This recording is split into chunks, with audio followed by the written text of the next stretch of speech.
Justement, pourquoi j'aime ces films? Parce qu'ils nous dénoncent. Oui, oui, on est concerné. J'y pense à chaque fois que je regarde l'un de ces 5 films. À chaque fois je réagis, on est ridicule. Mais en y réfléchissant, c'est peut-être tout simplement l'un des buts de la saga. La saga veut peut-être nous montrer à quel point l'humanité est bête. Ouais. Non, je ne vais pas dire bête, mais plutôt inconsciente. Et c'est ça qui la rend totalement absurde. Je m'explique.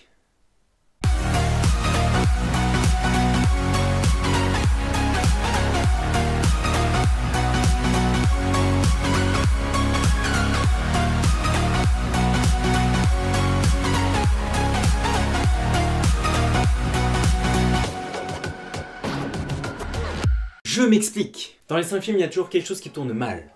Mais pourquoi?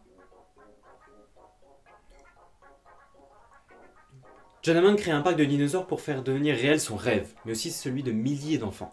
C'est la toute première raison pour laquelle nous sommes inconscients de ce que nous faisons. Et finalement, je suis assez content que la saga Jurassic World soit sortie. Je vous expliquerai après pourquoi. La première raison, c'est qu'on ne recréait pas l'espèce qui a été dominante avant nous. Certes, l'homme est l'espèce dominante de nos jours, mais avant, c'était les dinosaures. Je vais pas vous l'apprendre, franchement. D'immenses créatures faisant plusieurs mètres de long et de large. Face à notre mètre 80, on peut rien faire. Bah, la grosse dinde, à la base, elle monte pas au-dessus du mètre 20, donc... Oui, c'est une bonne idée de recréer une espèce qui a régné sur Terre pendant 165 millions d'années. Et créer Godzilla pendant que vous y êtes, on va pas se faire écraser assez vite, sinon. Ceci est la première raison. Si les dinosaures sont éteints, c'est pour une bonne raison. Laquelle? Nous. Seconde raison. Attention, je vais devoir spoiler un petit peu dans les lignes suivantes. Le premier film se termine par l'échec total de John Hammond. Le parc n'ouvre pas, les dinosaures sont libérés à cause d'une coupure de courant, ils prennent le dessus, il y a des morts, enfin, voilà. Logiquement, ça aurait pu tout simplement se finir là. Nope. Les êtres humains n'ont pas encore été suffisamment bêtes. Dans le deuxième film, donc Le Monde Perdu, sans vous dire trop l'histoire principale, InGen, une compagnie de bio-ingénierie inventée par John Hammond, veut récupérer des dinosaures pour recréer un parc. Ça passe. Mais cette fois-ci en pleine ville de San Diego. Je tiens à vous rappeler que c'est déjà une espèce dominante et dangereuse qui a causé de nombreuses morts dans le premier film. Maintenant vous voulez le mettre en plein milieu d'une grande ville. Mais ça ne va pas bien. Seconde raison, un parc plein de dinosaures en plein milieu d'une grande ville, mauvaise idée. Une idée très bête surtout. Qu'est-ce qu'il y a encore? Tu dis que l'humanité est bête depuis tout à l'heure, mais c'est le cas de le dire quoi. Les dinosaures c'est des bêtes aussi. Oui bah ça va, j'essaie de détendre l'atmosphère, t'as l'air d'être tendu là. Raison numéro 3. Bon, le troisième film fait un peu comme le deuxième. Des gens vont sur l'île, ils le regrettent, il y a des morts, on peut directement passer à Jurassic World. Les deux derniers films, donc Jurassic World et Fallen Kingdom, montrent encore plus notre inconscience. Et je dis bien toujours notre, parce que c'est nous, vous savez, l'espèce humaine, celle qui dirige la Terre. Ouais, donc nous sommes toujours concernés les cocos. Qu'est-ce qui peut être pire que de recréer des dinosaures disparus depuis des millions d'années ou encore d'ouvrir un parc en plein milieu d'une grande ville? Eh bah de créer un dinosaure génétiquement modifié, tiens. C'est de pire en pire. Ça, tu peux le dire. Le parc a enfin ouvert dans Jurassic World et il a un énorme succès. Tu m'étonnes. Ils n'ont rien trouvé d'autre que de créer un dinosaure génétiquement modifié tout en prenant plein d'ADN différents pour qu'il soit le plus fort et le plus dangereux possible.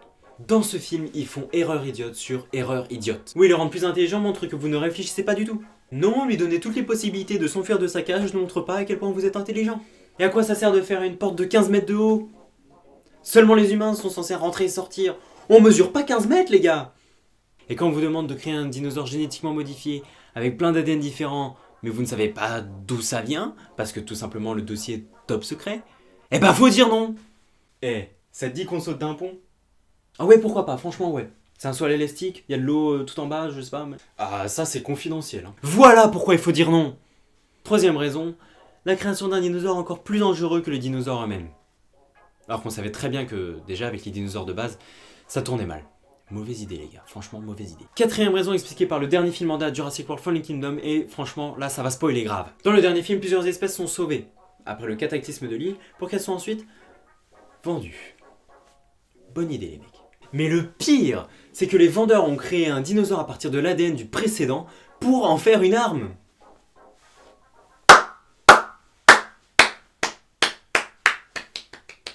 Bien évidemment ça tourne mal, comme d'habitude. Bande d'inconscients.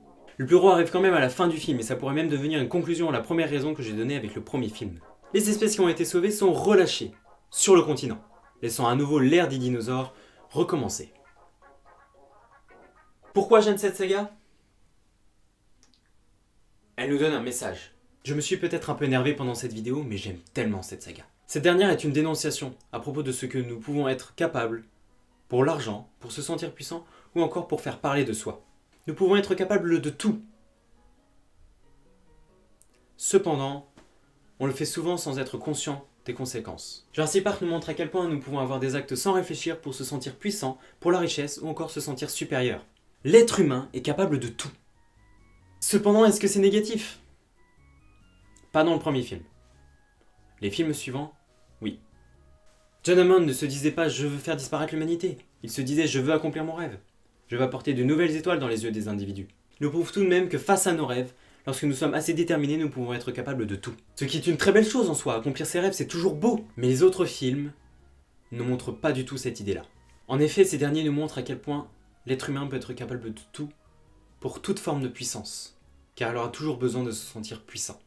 Il aura toujours besoin de se sentir dominant, et ce depuis des siècles. Certes, on est l'espèce dominante sur cette terre, mais ça ne veut pas dire qu'on réfléchit toujours à ce qui pourra nous arriver à l'avenir. Ce que l'être humain veut, c'est se sentir puissant, se sentir supérieur, c'est de gagner, même si cela nous amène à notre propre extinction. Tout comme la saga Jurassic Park nous le montre. L'être humain crée sa propre extinction, peu importe sous quelle forme elle était, est ou sera dans le futur. Tous nos choix nous amènent à notre fin, et c'est aussi pour cela que la science-fiction existe. Je trouve que le 5e film est assez intéressant dans sa forme, parce qu'il nous montre les conséquences des choix de John Hammond, décidés dans le tout premier film. Des conséquences qui sont très dangereuses et très nombreuses, nous apportant même notre propre extinction. Nous ne savons pas ce qui va arriver dans le 3e film de la nouvelle trilogie, donc le 6e film de la saga. Mais je ne pense pas qu'il y aura de nombreux survivants. Pour récapituler, Jurassic Park nous montre notre absurdité face à ce qui nous apporte puissance et valeur. Mais le 5e film apporte une idée plus poussée.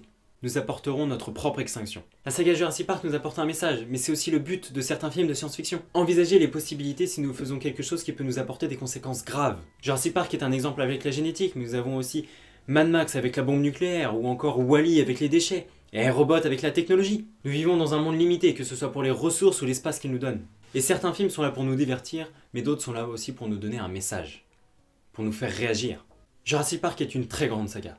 Que ce soit dans sa forme ou dans son originalité. Tout est culte, mais aussi dans le message qu'il apporte. Je voulais vous partager ce que j'en pensais.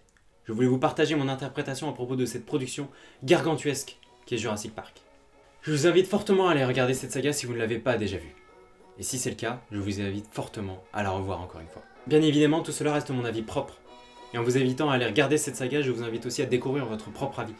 Et à me le partager si vous en avez envie. Contrairement à ce que disent les critiques, les 5 films sont tous différents les uns des autres. Et j'attends avec impatience ce 6e film qui, je l'espère, mettra un point final à toute cette histoire. Ouh, ça m'avait manqué ça. Ah, tu vois ce que je voulais dire. Tu as tout à fait raison. Allez, dans 10 mois. Génial. Attends quoi ?